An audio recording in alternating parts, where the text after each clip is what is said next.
high blood itong si Carlos nung tawagan niya si Moira.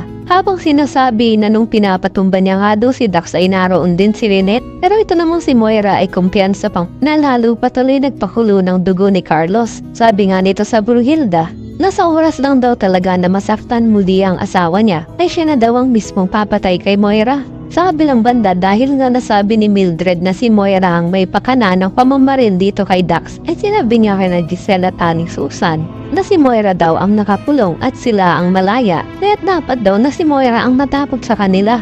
Sa ngayon naman ang dalawa. Bago pa man pala sabihin ni Lynette yun ay may niluluto ng plano itong dalawa. Kaya tanong ni Giselle kay Aling Susan kung okay na daw ba ang pinahanda niya sa matanda. Sagot naman ni Aling Susan na handang-handa na daw ang epektus. Ano naman kayang kalukuhan ang balak nilang gawin dito sa bruhang si Moira? Sa kabilang banda, kung inaakala ni Zoe na hindi na talaga siya madadamay kahit pa hindi siya ikinanta ni Dax at iniligtas man niya ito sa operasyon, ay nagkakamali siya pagkatlingid pala sa kaalaman niya na ito si Justine na laging nakamasid sa kanya. Pinamataan siya nung minsan na kinausap siya nitong si Dax at upang makakuha nga ng ebidensya itong anak ni Giselle ay kinuha niya pa ang CCTV footage ng pag-uusap ng dalawa at kinumpirma niya nga kila Annalyn kung may boyfriend daw ba si Zoe at may nakita daw siyang kausap nitong lalaki. Nang pinakita niya na nga kay Annalyn ang nasabing CCTV footage ay dito na naghinala ang batang doktora pagkat magkakilala pala itong kriminal at si Zoe.